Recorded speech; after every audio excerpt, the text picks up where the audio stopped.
औज़ुबिल्लाहिमिनश्शैतानिर्रजीम बिस्मिल्लाहिर्रहमानिर्रहीम। नाजरीन, आप देख रहे हैं पाक साइड टीवी और मैं हूं आपका अपना मकसूद अहमद। नाजरीन कराम, आज की वीडियो में हम आपको एक नहायत दिलचस्प और सबक आमोज कहानी सुनाने वाले हैं। दोस्तों, ये कहानी है एक बादशाह और वजीर की, इसलिए हमारी आपसे गुजारिश है कि वीडियो को आखिर तक जरूर देखिएगा। तो नाजरीन, वक्त जाया किए बगैर वीडियो का आगाज करते हैं। नाजरीन, बादशाह सलामत का मूड आज बहुत अच्छा था। वो नौजवान वजीर की तरफ मुड़ा और मुस्कुरा कर पूछा कि तुम्हारी जिंदगी की सबसे बड़ी ख्वाहिश क्या है। वजीर पहले तो हैरान हुआ, फिर आजिज़ी से बोला, बादशाह सलामत, आप दुनिया की खूबसूरत तरीन सल्तनत के मालिक हैं और अक्सर मेरे दिल में ये ख्वाहिश पैदा होती है कि अगर इसका आधा हिस्सा मेरा होता तो मैं दुनिया का खुश नसीब तरीन इंसान होता। बादशाह बोला कि अगर मैं तुम्हें आधी सल्तनत दे दूं तो। वजीर ने घबराकर बादशाह की तरफ देखा और आजिज़ी से बोला, बादशाह सलामत, ये कैसे मुमकिन है? मैं इतना खुशकिस्मत कैसे हो सकता हूँ? बादशाह ने फौरन सेक्रेटरी को बुलवाया और इसे 2 अहकामात लिखने का हुक्म दिया। पहले हुक्म में अपनी आधी सल्तनत वजीर के हवाले करने का फरमान जारी किया और दूसरे हुक्म में वजीर का सर कलम करने का आर्डर जारी किया। वजीर दोनों अहकामात पर बहुत हैरान हुआ। बादशाह वजीर की आंखों में आंखें डालकर बोला, तुम्हारे पास 30 दिन हैं। तुमने इन दिनों में सिर्फ 3 सवालों के जवाब तलाश करने हैं। अगर तुम कामयाब हो गए तो तुम्हें आधी सल्तनत मिल जाएगी और अगर तुम नाकाम हो गए तो तुम्हारा सर उतार दिया जाएगा। मेरा पहला सवाल, इंसान की जिंदगी की सबसे बड़ी सच्चाई क्या है? दूसरा सवाल, इंसान की जिंदगी का सबसे बड़ा धोखा क्या है? और तीसरा सवाल, इंसान की जिंदगी की सबसे बड़ी कमजोरी क्या है? और तुम्हारा वक्त शुरू होता है अभी से। वजीर ने परेशानी के आलम में दोनों परवाने उठाए और दरबार से दौड़ लगा दी। वजीर ने उसी शाम मुल्क के दानिश्वर, अदीब, मुफक्कर जमा किए और उनके सामने ये सवाल रख दिए। तमाम लोग सारी रात बहसो मुबासा करते रहे मगर कोई भी खातरख्वाह जवाब न दे सका। वजीर ने दूसरे दिन दानिश्वर बढ़ा दिए लेकिन नतीजा वही निकला। वो दिन ब दिन लोगों की तादाद बढ़ाता रहा मगर उसे कोई तसल्ली बख्श जवाब न मिल सका। यहाँ तक कि मायूस होकर दारुल हुकूमत से बाहर निकल गया। वो सवाल उठाकर पूरे मुल्क में फिरा लेकिन कहीं से जवाब न मिल सका। वो मारा मारा फिरता रहा, शहर शहर, गांव गांव की खाक छानता रहा। शाही लिबास फट गया, जूते टूट गए, पाँव में छाले पड़ गए, यहाँ तक कि शर्त का आखिरी दिन आ गया। वो मायूसी के आलम में वापस दारुल हुकूमत की तरफ चल पड़ा। भूख और प्यास से उसका बुरा हाल था कि रास्ते में उसे एक झोंपड़ी नजर आई। वो गिरता पड़ता झोंपड़ी तक पहुँच गया जहाँ एक फकीर सूखी रोटी पानी में भिगोकर खा रहा था। साथ ही दूध का प्याला पड़ा था और फकीर का कुत्ता ये दूध पी रहा था। फकीर ने वजीर को देखते ही कहा, जनाबे आली, आज सही जगह पहुँचे हैं। आपके तीनों सवालों के जवाब मेरे पास है। वजीर ने हैरत से पूछा कि आपको कैसे पता कि मैं कौन हूँ और मेरा मसला क्या है? फकीर ने मुस्कुराकर अपना बिस्तर उठाया और कहा, ये देखिए, आपको सारी बात समझ आ जाएगी। वजीर ने देखा कि बिस्तर के नीचे शाही खलत बिछी हुई थी। नाज़रीन, ये वो लिबास होता था जो बादशाह अपने करीब तरीन वज़रा को अनायत करता था। फकीर ने कहा कि जनाब अली, कभी मैं भी इस सल्तनत का वजीर होता था। मैंने भी बादशाह से आपकी तरह शर्त लगाने की गलती कर ली थी। नतीजा आप खुद देख लीजिए। वजीर ने दुखी दिल से पूछा कि क्या आप भी जवाब तलाश करने में नाकाम रहे थे? फकीर ने जवाब दिया, नहीं, मैंने जवाब ढूंढकर बादशाह को बता दिए थे और मुझे आधी सल्तनत भी मिल चुकी थी। लेकिन मैंने सल्तनत का परवाना फाड़कर बादशाह को सलाम किया और इस झोंपड़ी में आकर बैठ गया और आज मैं बहुत मुतमईन जिंदगी गुजार रहा हूँ। ये सुनकर वजीर की हैरत और ज्यादा बढ़ गई। लेकिन ये साबिक वजीर की हमाकत के तज्जिए का वक्त नहीं था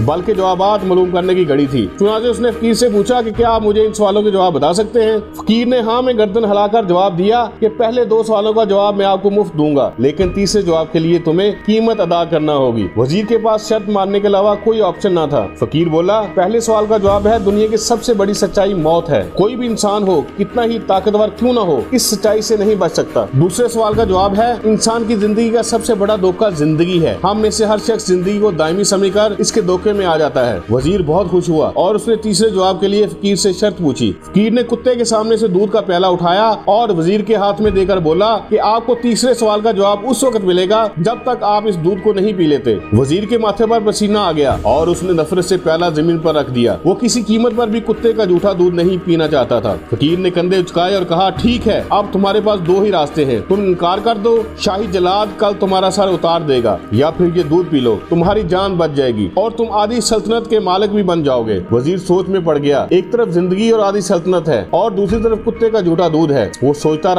रहा यहाँ तक कि जान और माल जीत गया और इज्जत नफस हार गई। उसने प्याला उठाया और एक ही सांस में सारा दूध पी गया। फकीर ने हंसकर कहा कि मेरे बच्चे, इंसान की सबसे बड़ी कमजोरी गर्ज होती है जो उसे कुत्ते का जूठा दूध तक पीने पर मजबूर कर देती है और यही वो सच है जिसने मुझे सल्तनत का परवाना फाड़कर इस झोंपड़ी में बैठने पर मजबूर कर दिया था। मैं जान गया था कि मैं जूं जिंदगी के धोखे में आऊंगा, मौत की सच्चाई को फरमोश करता जाऊंगा और मुझे रोजाना इस दलदल में सांस लेने के लिए गर्ज का जलील दूध पीना पड़ेगा। लिहाजा मेरा मशवरा है कि जिंदगी की इन 3 हकीकतों को जान लो, तुम्हारी जिंदगी अच्छी गुजरेगी। वजीर वजीर शर्मिंदा होकर जौनपुरी से निकला और महल की तरफ चल पड़ा। वो जूं-जूं महल की तरफ बढ़ रहा था, उसके एहसास शर्मिंदगी में इजाफा हो रहा था। उसके अंदर जिल्लत का एहसास बढ़ता जा रहा था। वो अभी महल के दरवाजे तक पहुंचा ही था कि अचानक उसके सीने में खौफनाक दर्द हुआ। एक लंबी हिचकी आई और उसकी रूह इस दुनिया से परवाज़ कर गई। नाज़रीन ग्रामी, इस वीडियो का मकसद आपको जिंदगी की सबसे बड़ी सच्चाई याद दिलाना थी जो हम भूल चुके हैं। आज हम अपने नफ्स की गुलामी में मौत को भूलकर वो काम कर रहे हैं जो हमारे अखलाकियात से मुताबिकत नहीं रखते। हम अपनी इज्जत नफ्स की परवाह किए बगैर दौलत कमाने के पीछे पड़े होते हैं। दोस्तों, इसमें कोई शक नहीं कि दौलत वक्त की जरूरत है, लेकिन इसमें जायज और नाजायज जराए का खुसूसी ख्याल रखना चाहिए, क्योंकि जब इंसान दौलत की हवस में पड़ जाए तो कुत्ते का जूठा दूध भी पी जाता है। अगर हम जिंदगी की ये सच्चाई अपना लें तो मेरा यकीन है कि हम दुनिया और आखिरत में जरूर सुरखरू होंगे। बस इस गुजारिश के साथ आज की वीडियो का इख्तिताम करते हैं। अगर आपको ये वीडियो पसंद आई है तो इसको लाइक करें और फेसबुक और व्हाट्सएप पर अपने दोस्तों को शेयर भी जरूर कीजिएगा। हमारी अगली वीडियो आने तक अपना, दोस्तों, रिश्तेदारों और गिरदो नवा के तमाम लोगों का बहुत ख्याल रखिएगा। अल्लाह हाफिज।